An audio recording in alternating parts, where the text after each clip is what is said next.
Hello नमस्कार साथियों, स्वागत करता हूं मैं आप सभी का एक बार फिर से आपके अपने चैनल मैथ्स ट्रिक्स पर।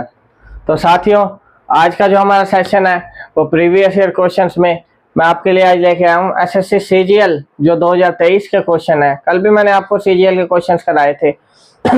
तो जितने भी सेट आपके सीजीएल के हैं जो 2023 में जितने भी पेपर हुए, उन्हीं सभी डिफरेंट सेट्स के मैं आपको क्वेश्चंस पहले कराऊंगा और उसके बाद सीएचएसएल के ऐसे जितने आपके एग्जाम्स हुए हैं सबके मैं आपको प्रीवियस ईयर क्वेश्चंस कराने जा रहा हूं। तो चलिए दोस्तों, शुरुआत करते हैं आज के सेशन की। इससे पहले यदि अभी तक आपने हमारे चैनल को सब्सक्राइब ना किया हो तो फटाफट से सब्सक्राइब का बटन प्रेस कर दीजिए और वीडियो को जितना हो सके लाइक और शेयर कर दीजिए। और क्लास की पीडीएफ पाने के लिए हमारे टेलीग्राम चैनल को जरूर ज्वाइन करें, जिसका लिंक डिस्क्रिप्शन में अवेलेबल है। तो चलिए दोस्तों, शुरुआत करते हैं हमारे आज के सेशन की। फटाफट से चलते हैं हमारे फर्स्ट क्वेश्चन की तरफ। तो फर्स्ट क्वेश्चन क्या कह रहा है? फर्स्ट में कह रहा है ए एक काम को 25 दिन में पूरा कर सकता है जबकि बी उसी काम को 30 दिन में पूरा कर सकता है। तो आप देख सकते हैं सीजीएल की हर एक शिफ्ट में टाइम एंड वर्क से रिलेटेड एक क्वेश्चन आपको जरूर देखने को मिल रहा है। तो इस टॉपिक को आप ध्यान से करें।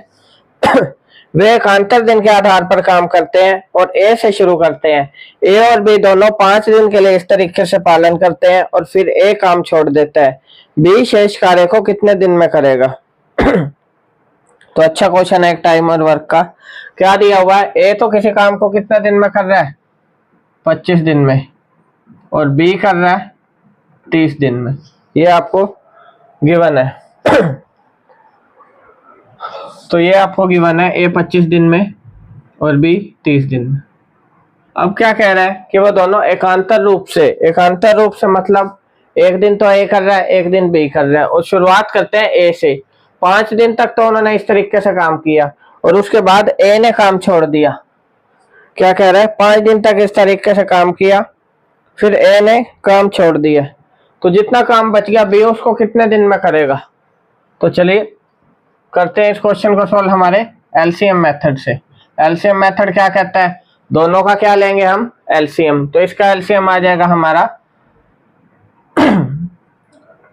150 यानी 150। ये 5 से चला जाएगा और ये 6 से। यहां तक उम्मीद करता हूं आपको समझ आया होगा। अब क्या कह रहा है?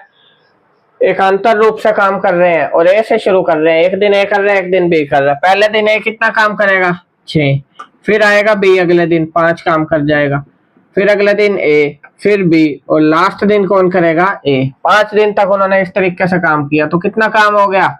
आप देख सकते हैं 17 और 5 22, 22 और 6 28। तो 28 काम हो गया आपका। जबकि टोटल काम क्या है? तो हमेशा जो एलसीएम होता है ये क्या होता है हमारा? Total work. ये होता है टोटल वर्क। तो 28 काम कर लिया उन्होंने। कितना काम बच गया? काम बच गया आपका 150 माइनस 28। ये हो गया रिमेनिंग वर्क यानी शेष काम। 150 माइनस 28 यानी 122 काम आपका बचा हुआ है। अब क्वेश्चन में उसने पूछा क्या है कि शेष जो काम बच गया आपका उसको बी कितने दिनों में करेगा? कितना काम बचा हुआ है? 122। बी की एफिशिएंसी 5। कितने दिन में कर देगा? तो अगर इसको मैं सोल्व कर लूं तो मेरा आंसर आ रहा है यहाँ पे, या तो आप लिख दें 122/5 या फिर कितना लिख सकते हैं?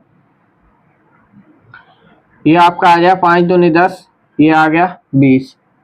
24:2/5। तो इन दोनों में से जो आपको सूटेबल लगे और जो आपके ऑप्शन में अवेलेबल हो वो आंसर आप दे सकते हैं। या तो 122/5 या 24 सही 2/5 दिन में बी रिमेनिंग वर्क को यानी शेष काम को कंप्लीट करेगा। तो ये टाइम और वर्क से रिलेटेड एक अच्छा क्वेश्चन था आपका और उम्मीद करता हूँ इस क्वेश्चन का सोल्यूशन आपको समझ में आया होगा।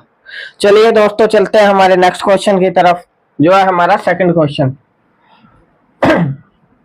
अब सेकंड क्वेश्चन क्या कह रहा है? तो सेकंड क्वेश्चन में क्या गिवन है हमें? कितने समय में 4% वार्षिक दर से 10,000 रुपए पर उतना ही ब्याज प्राप्त होगा जितना 5% साधारण ब्याज की वार्षिक दर से 4 वर्ष में 8,000 रुपए प्राप्त होता है। तो ये साधारण ब्याज का क्वेश्चन है और पिछली क्लास में भी सिंपल इंटरेस्ट यानी साधारण ब्याज का आपको क्वेश्चन देखने को मिला था।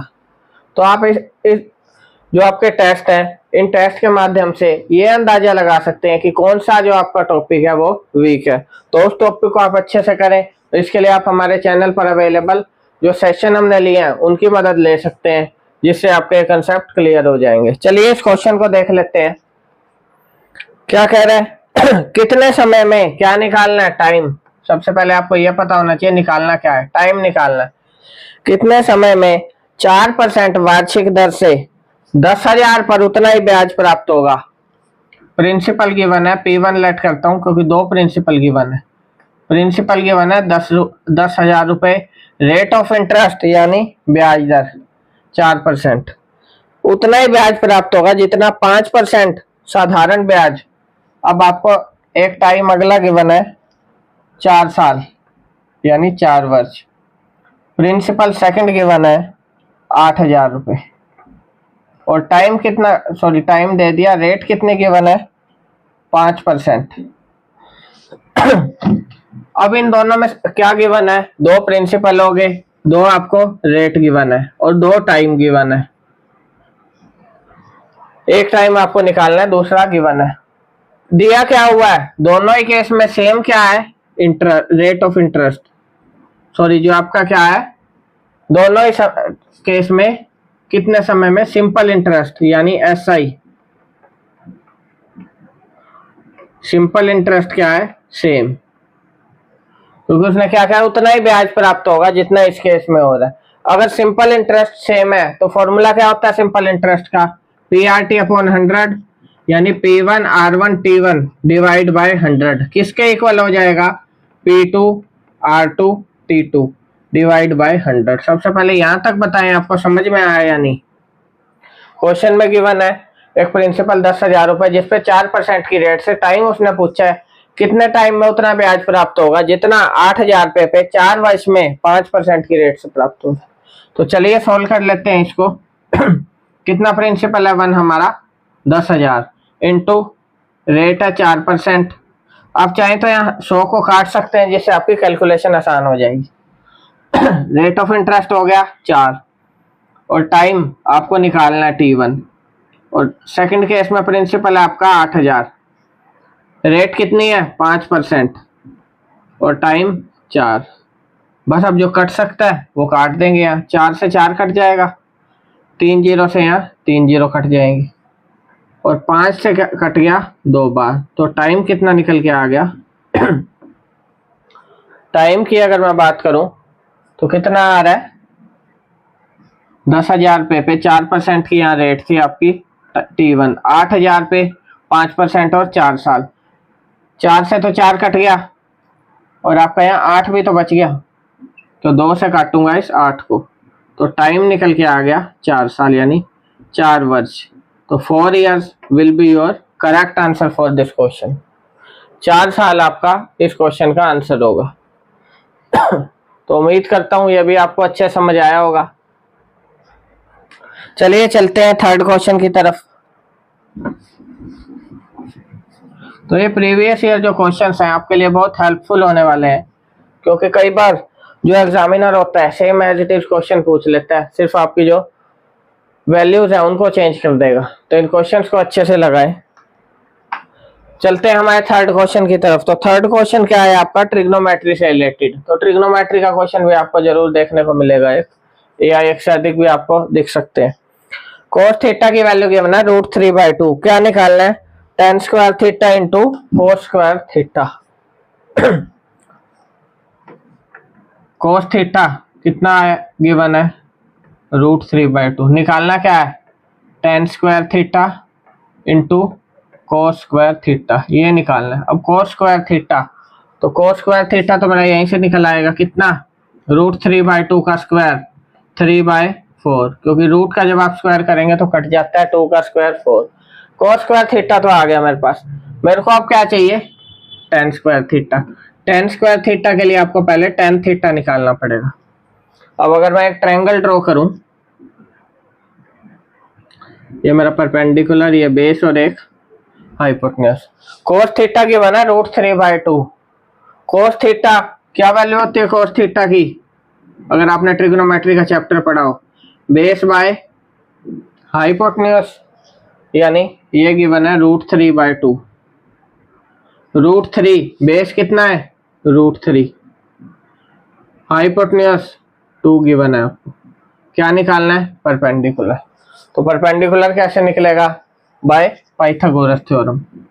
तो परपेंडिकुलर क्यों निकालना है, क्योंकि tan थीटा क्या होता है हमारा परपेंडिकुलर बाय बेस। परपेंडिकुलर आपको निकालना है, बेस कितना है √3, तो ये तो पता लग गया कि नीचे √3 आएगा।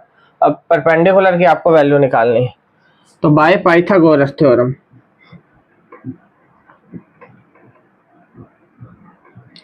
पाइथागोरस थ्योरम क्या कहती है, परपेंडिकुलर का स्क्वायर प्लस बेस का square is equal to hypotenuse का स्क्वायर।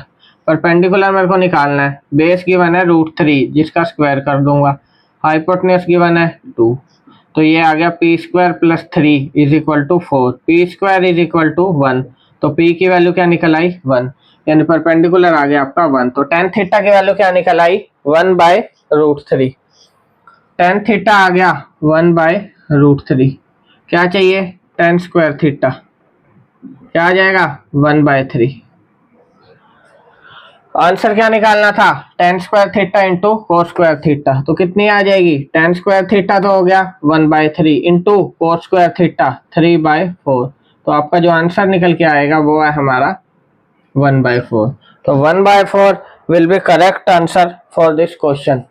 उम्मीद करता हूँ ट्रिग्नोमेट्री से रिलेटेड भी आपको क्वेश्चन अच्छे से समझ में आ गया होगा।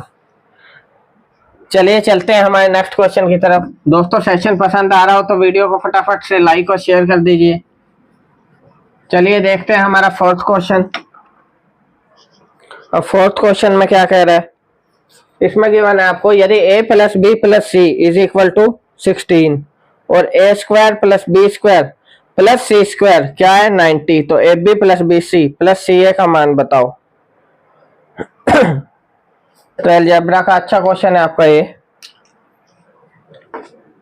a + b + c is equal to 16, ये आपको गिवन है, और a² + b² + c² कितना गिवन है आपको 90।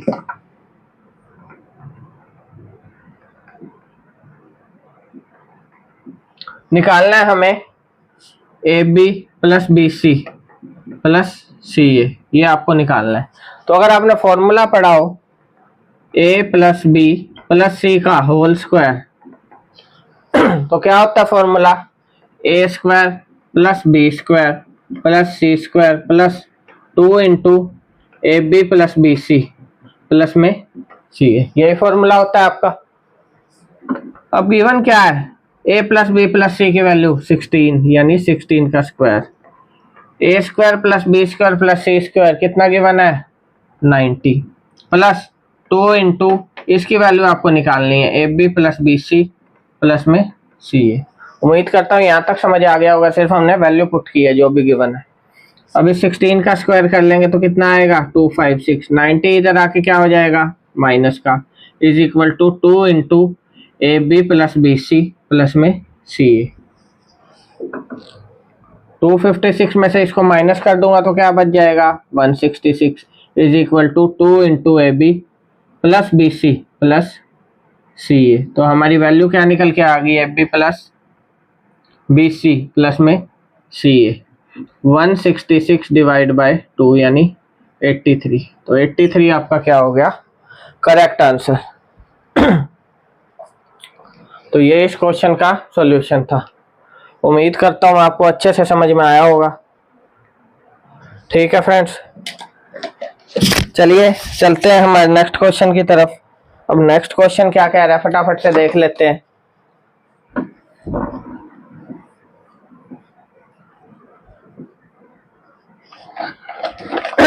तो अब नेक्स्ट क्वेश्चन में क्या गिवन है, नेक्स्ट है हमारा फिफ्थ क्वेश्चन। इसमें आपको गिवन है 6 की पावर 26, 6 की पावर 25, 26, 27 और 28 इनका सम गिवन है, और वो कह रहे हैं कि कौन सी संख्या से ये डिवाइड होंगे। आपको 4 नंबर्स गिवन है ऑप्शन में, इन्हीं 4 में से कोई एक नंबर ऐसा होगा जो इस सम को यानी कंप्लीट को डिवाइड कर देगा।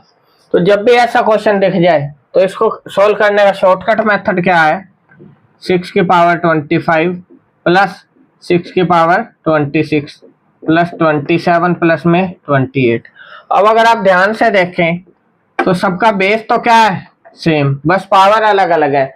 तो क्या मैं 6 की पावर 25 कॉमन ले सकता हूँ? बिल्कुल ले सकता हूँ। यहाँ क्या बच जाएगा 1, क्योंकि 6 की पावर 25 चला गया। अब इसमें 25 चली गई, कितनी बच गई, a की पावर, या इसमें से गई तो 6 का स्क्वायर बच गया और यहाँ बच गया 6 का क्यूब। उम्मीद करता हूँ यहाँ तक आपको समझ आ गया होगा। सिर्फ हमने 6 की पावर 25 कॉमन ले ली। अब इसको एज इट इज रख देंगे। अंदर क्या आ गया 1 प्लस में 6 प्लस 36 प्लस में 216, 6 की पावर 25 इंटू ये हो गया 7 जब इसमें जोड़ेंगे हो गया 43 प्लस में 216, यानी आपका आ गया 259। तो आप देख सकते हैं कि 6 की पावर 25 क्या है, 259 का मल्टीपल। अगर इस कंप्लीट नंबर की मैं बात करूं तो 259 का क्या है, मल्टीपल। अगर ये 259 का मल्टीपल है तो ये किससे डिवाइड होगा, 259 से। क्योंकि अगर मैं इसके नीचे 259 रख दूं तो आप देख सकते हैं ये हमारा कंप्लीट नंबर है, भले ही हमने कॉमन लिया हो लेकिन है तो कंप्लीट, डिवाइड हो गया, इससे आप देख सकते हैं। तो 259 आपका क्या होगा, करेक्ट आंसर। उम्मीद करता हूँ ये क्वेश्चन भी आपको अच्छे से समझ में आ गया होगा। चलिए चलते हैं हमारे नेक्स्ट क्वेश्चन की तरफ। दोस्तों कोई भी क्वेश्चन में आपको प्रॉब्लम हो या ना समझ आए तो आप उसके लिए हमारे चैनल पर जो हमारी प्लेलिस्ट या फिर जो वीडियोस अवेलेबल हैं उन्हें देख सकते हैं और अपने कंसेप्ट को क्लियर कर सकते हैं। इसके अलावा कोई आपको इश्यू हो तो आप कमेंट बॉक्स में पूछ सकते हैं। चलिए 6th क्वेश्चन की तरफ चलते हैं। क्या गिवन है, दो धाविकाएं सोनी और मोनी एक ही दिशा में क्रमशः 18 और 24 किलोमीटर प्रति घंटा की चाल से 200 मीटर लंबाई के एक वृत्ताकार ट्रैक पर दौड़ना शुरू करती है। आरंभ से कितने समय बाद वे एक दूसरे से शुरुआती बिंदु पर मिलेंगी? तो अच्छा क्वेश्चन है आपका ये टाइम एंड डिस्टेंस का। क्या गिवन है, दो जो आपकी धाविकाएं हैं उनकी स्पीड गिवन है। अब स्पीड कितने कितने गिवन है, S1 यानी फर्स्ट की स्पीड तो है 24, सेकंड है हमारी 18। तो दो स्पीड गिवन है, आप किसी को भी फर्स्ट और किसी को सेकंड लेट कर सकते हो। तो ये आपको गिवन है। अब आगे मैं बात करूं और क्या दिया हुआ है, एक सर्कुलर ट्रैक है, कितना 200 मीटर का। तो डिस्टेंस क्या हो गया हमारा 200 मीटर, डिस्टेंस हो गया 200 मीटर। 200 मीटर का सर्कुलर ट्रैक है, यानी अगर मैं ड्रॉ करूं यहाँ पे डायग्राम, ये आपका कोई एक ट्रैक है, यहाँ से दो धाविकाएं यानी एथलीट्स शुरू करती हैं भागना। एक तो इधर भाग रही है और उसने क्या कहा, सेम डायरेक्शन में ये दो भाग रही हैं, एक ही दिशा में भाग रही हैं। एक की स्पीड है 18, एक की 24। तो उसने ये पूछा कि वापस पूरा ये कवर करके दोनों कब इस पॉइंट पे इकट्ठे मिलेंगी, कितने टाइम बाद मिलेंगी दोनों इस पॉइंट पे। तो हमें क्या निकालना है, टाइम। अब टाइम कैसे निकलेगा, टाइम जब निकलता है जब एक डिस्टेंस और एक स्पीड हो, लेकिन यहाँ स्पीड कितनी है 2, क्योंकि 2 एथलीट्स हैं आपकी। तो इस केस में हम क्या निकालते हैं, रिलेटिव स्पीड। तो रिलेटिव स्पीड कैसे निकालते हैं, रिलेटिव स्पीड का हमारा फॉर्मूला होता है, यदि एक से अधिक पर्सन हैं, एक ही दिशा में रन कर रहे हैं या फिर 2 पर्सन है, जैसा कि इस केस में गिवन है, एक ही डायरेक्शन में चल रहे हैं, तो उनकी स्पीड क्या हो जाती है, माइनस। तो इस चीज को आप नोट करें, जब भी एक ही दिशा में चल रहे हैं तो स्पीड क्या होगी, माइनस। और अगर अपोजिट डायरेक्शन में है तब स्पीड क्या हो जाती है, प्लस, क्योंकि स्पीड दोनों की जुड़ जाती है। ये होता है अपोजिट डायरेक्शन का केस।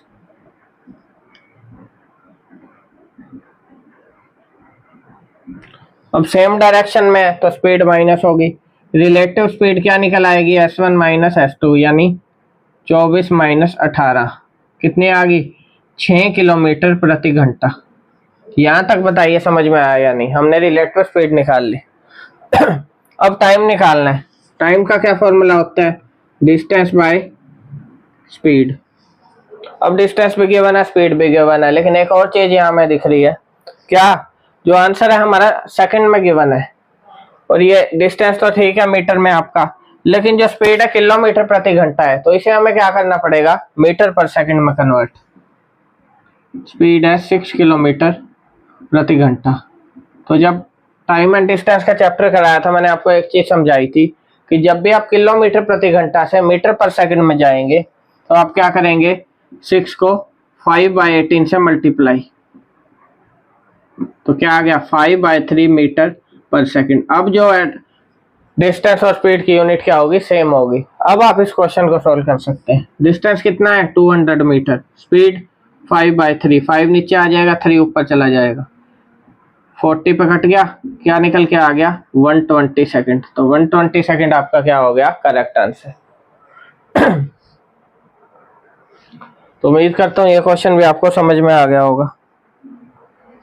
अच्छा क्वेश्चन था। तो ये देख सकते हैं आप, अलग अलग तरह के क्वेश्चन हैं जो मैं आपके लिए लेके आया हूँ। तो इसी बात पे अगर आपको अच्छा लग रहा हो ये सेशन, तो फटाफट से इसे लाइक और शेयर कर दीजिए।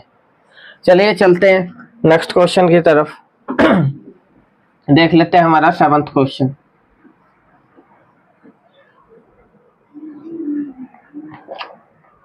सेवंथ क्वेश्चन में क्या कह रहा है? दो संकेंद्रित वृत्तों की त्रिज्याएं 10 सेंटीमीटर और 6 सेंटीमीटर है।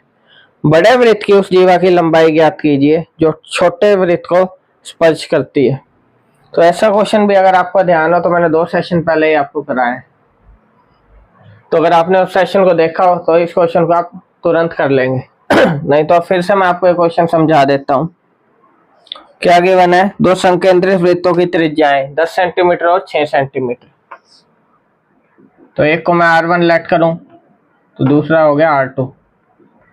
अब आगे संकेंद्रित वृत्त। संकेंद्रित वृत्त जैसा कि मैंने बताया था आपको, क्या होते हैं? कंसेंट्रिक सर्कल, यानी जितने भी सर्कल्स का सेंटर सेम हो उन सभी सर्कल्स को क्या बोलते हैं? Concentric circles. तो अगर मैं डायग्राम प्लॉट करूं तो क्या आ जाएगा हमारा? Concentric circle.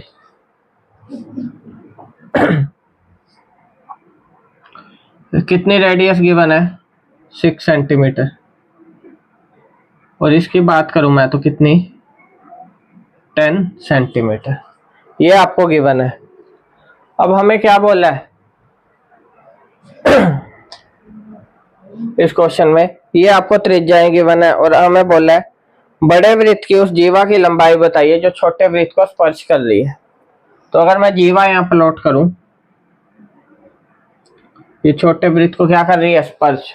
जीवा जैसा कि आप जानते हैं डायमीटर से एक छोटी लेंथ होती है जो सर्कल को अंदर 2 पॉइंट्स पर टच करती है। तो अगर मैं बात करूं, ये भी हमारी क्या हो जाएगी? रेडियस। और ये भी क्या होगी? रेडियस। तो इसकी वैल्यू कितनी है? ये 10 है, तो ये भी क्या होगा? 10 सेंटीमीटर। तो मैंने आपको एक चीज बताई थी, ये मैं ए मान लूं, ये बी मान ली,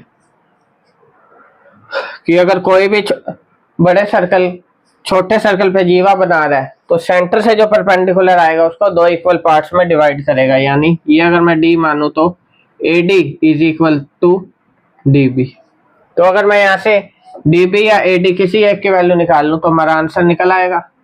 तो अगर मैं इसकी बात करूं, ये तो है 6 और ये है 10, तो ये कितनी हो जाएगी? 8 सेंटीमीटर। ये कैसे निकाला मैंने आपको ट्रिपलेट्स लिखवाए थे कि जब भी एक राइट एंगल ट्रायंगल हो तो उसमें ट्रिपलेट्स होते हैं आपके 6, 8, 10, ऐसे ही 9, 12, 15। तो और भी काफ़ी सारे लिखवाए थे। एक स्पेशल सेशन में मैं इसके लिए इन ट्रिपलेट्स के लिए आपके लिए लेकर आ रहा हूँ परसों, यानी कल, यानी शनिवार को। आपको जितने भी ट्रिपलेट्स हैं वो सभी मैं आपको नोट करा दूंगा, जिसके बाद आप तुरंत ऐसे क्वेश्चंस को सोल्व कर पाएंगे। इसके अलावा अगर आप बेसिक मेथड से निकालना चाहें तो आप पाइथागोरस थ्योरम लगा सकते हैं, जिसमें ये हमारा हो गया परपेंडिकुलर, ये बेस, तो आप हाइपोटेन्यूज निकाल लेंगे। सॉरी, ये हो गया परपेंडिकुलर, ये हाइपोटेन्यूज, ये गिवन है। बेस आप निकालेंगे तो 8 सेंटीमीटर निकल आएगा। तो इन दोनों की वैल्यू क्या निकल आई? 8 सेंटीमीटर। अब जीवा क्या है? AB। और AB किसके इक्वल है? AD प्लस में DB। यानी 8 प्लस में 8, 16 सेंटीमीटर आपका क्या हो गया करेक्ट आंसर। तो उम्मीद करता हूँ ये क्वेश्चन भी आपको समझ में आ गया होगा। चलिए फटाफट से चलते हैं हमारे नेक्स्ट क्वेश्चन की तरफ। अब नेक्स्ट क्वेश्चन क्या कह रहा है, नेक्स्ट है हमारा 8th क्वेश्चन। 8th में गिवन है यदि ए बी का 95% है तो ए का कितना प्रतिशत बी है। तो ये छोटा जरूर है क्वेश्चन, लेकिन ये क्वेश्चन आपको देखने को बहुत मिल जाते हैं। चलिए ऐसे क्वेश्चंस का मैं आपको आज अच्छे से क्लियर कर देता हूँ जिसमें आज के बाद आपका ऐसा कोई क्वेश्चन गलत नहीं होगा। यदि ए बी का 95% है क्या गिवन है, ए जो है बी का 95% है तो ए का कितना प्रतिशत बी है। जो ए है हमारा बी का कितना है 95%, यही गिवन है। तो वो क्या कह रहा है, ए का कितना प्रतिशत बी है, ए का कितना प्रतिशत, मैंने x% लेट कर लिया, बी है, ये निकालना है आपको। जो बी है वो ए का कितना प्रतिशत है, ए तो क्या है बी का 95%, तो आपको इसका भी 95 नहीं लगाना, क्योंकि जो ए है वो क्या है बी का 95% है, लेकिन जो बी है वो कितना प्रतिशत है वो कैसे निकालेंगे। तो अगर मैं बी को नीचे ले आऊं कितना बच गया 95/100। अब क्या कर सकता हूं मैं, या तो आप इसको इधर ले आओ डायरेक्ट, तो b की वैल्यू अगर मैं निकालूं तो कितनी आएगी यहाँ 100 डिवाइड बाय 95 इंटू ए। तो ये आपका आंसर है, निकल के आएगा। आगे और सॉल्व कर लो, 5 से आप काट सकते हैं, ये आ गया 20/19 ऑफ ए। तो b a का कितने प्रतिशत है 20/19।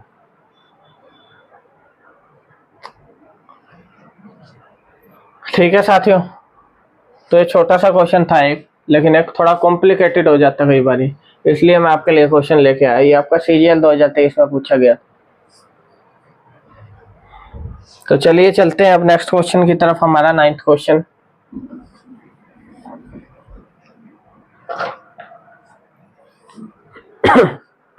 नाइन्थ क्वेश्चन क्या कह रहा है, अब 900 मीटर लंबी ट्रेन 108 किलोमीटर प्रति घंटा की चाल से चल रही है।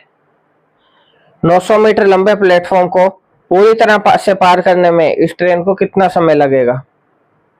तो आप देख सकते हैं, आपने अगर आज का पेपर देखा हो, ये क्वेश्चंस देखे हो, तो इनमें आपने क्या चीज नोट की, time and distance, time and work, इससे रिलेटेड आपके बहुत क्वेश्चंस देखने को मिले हैं। तो ये ऐसे टॉपिक्स हैं जिनको आपको अच्छे से करना है।